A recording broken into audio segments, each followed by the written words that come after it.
यह अहिंसा परमो धर्म की आचार्य गुरुवर श्री कुंद कुंद भगवान की आचार्य गुरुवर श्री ज्ञान सागर मुनि महाराज की जल परम पूज्य संत श्रमणी आचार्य भगवान विद्यासागर जी महामुनि राज जी की समस्त आचार्य संघ की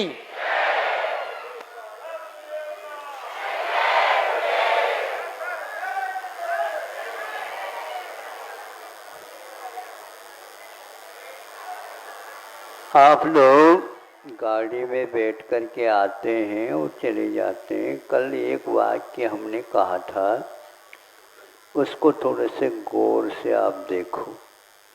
वह यह है कि रेलगाड़ी में या और कोई भी गाड़ी में जब यात्रा करना चाहते हैं तो उसके लिए टिकट अनिवार्य होता है ना। उसके बिना चढ़ते क्या? चढ़ते नहीं।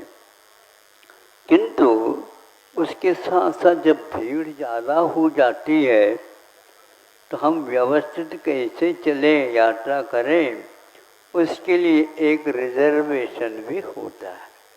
ये भी ठीक है। अब रिजर्वेशन को आप टिकट मानते हो क्या? रिजर्वेशन यदि हो गया तो टिकट लेने की क्या आवश्यकता है? नहीं, टिकट लेने के उपरांत भी भीड़ से यदि बचना चाहते हैं, आराम के साथ चलना चाहते हैं तो रिजर्वेशन अनिवार्य। उसी प्रकार यहाँ विषय जो कल दिया गया था उसको स्पष्ट करता हूँ, क्योंकि मध्याह्न में रविवार है। हाँ, अच्छे ढंग से सुनाएंगे, लेकिन अभी इतने भी संतोष कर लेना। तो वह यह है कि अकेला सम्यक दर्शन तो हो सकता है और होता है,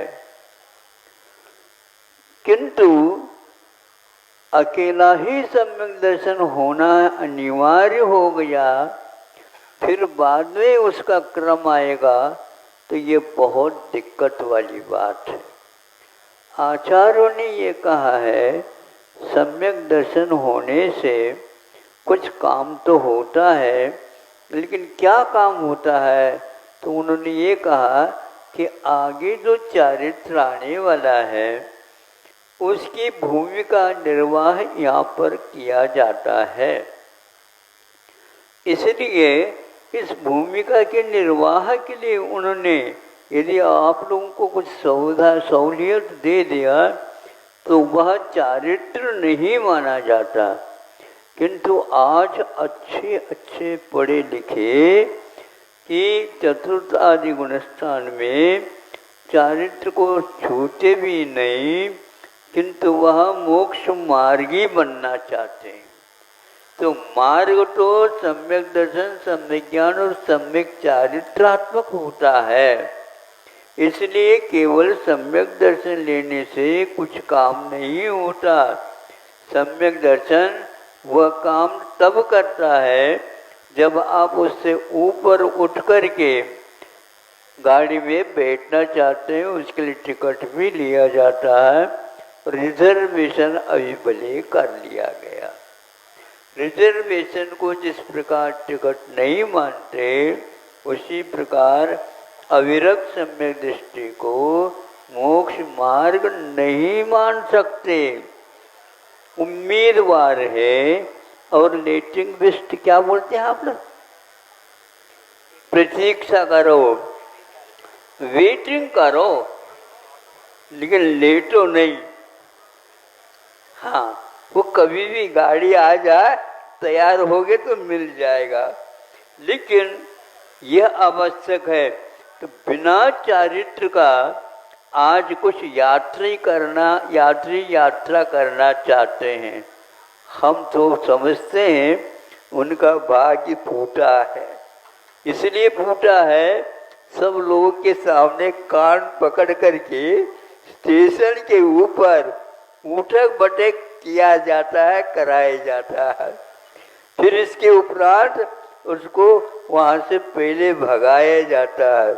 मोक्ष मार्ग की चर्चा यदि करना चाहते हो, मौन बैठ करके आप सुनो, उसके लिए अलग पूंजी की आवश्यकता है। किंतु फिर भी आज एक और ऐसा अवसर मिला है कि ध्यान लगाना अनिवार्य है।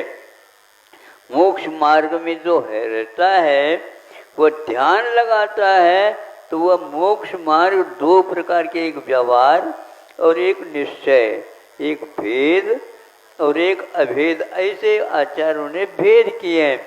इन दोनों मार्गों का लाभ कब होता है? तो ध्यान लगाने से। तो वह अविरत समदृष्टि होकर के ध्यान लगाना चाहते हैं, ये भी उनका अर्थ को नहीं समझने का ही एकमात्र परिणाम है। क्योंकि दुविहंपि मोक्ष मग्गे ध्याने पाउण जब मुनि नीमा, ये कहा, तो वह नियामक हो जाता है। ध्यान के काल में मुनि महाराज को दोनों प्रकार के मोक्ष मार्ग होते हैं, और यह अविरत समदृष्टि हो करके सभी कपड़ों में लदे हुए हैं, और ध्यान की मुद्रा बना करके कुछ किताब वगैरह आते हैं हमारे पास विज्ञापन के लिए। तब हम सोचते हैं देखो इन लोगों ने क्या किया। उसका नतीजा हम बताना चाह रहे हैं। मुनि के स्थान पर गुणी शब्द का प्रयोग किया, तब हमने कान पकड़ा, हे भगवान ये क्या हो रहा है। और बहुत लोग उसके समर्थन के लिए खड़े हो गए हैं। उसमें यदि आप भी है तो उनको भी, आपको भी इसी बात का शिक्षण लेना होगा। गुणी इसलिए कहा है कि चतुर्थादि गुणस्थान में मोक्ष मार्ग हो जाए। अविरत दशा में चारित्र है हमारे पास, इसकी सिद्धि के लिए मुनि इस शब्द को हटा करके गुणी ऐसा शब्द दिया गया है। ऐसे साहित्य से आप लोग बचिएगा। यदि नहीं बचेंगे तो आप भी अपराधी सिद्ध होंगे। इसलिए कल जो कहा था वह केवल सम्यक दर्शन के लिए नहीं कहा था, उसके साथ साथ 8 अंगों का भी समावेश उसमें होता है। उसके द्वारा क्या होता है तो उन्होंने कहा इसको हम सम्यक आचरण चारित्र मानते हैं, किंतु इसको संयमा संयम अथवा संयम नहीं कहेंगे। ये भी सर्वघाती है।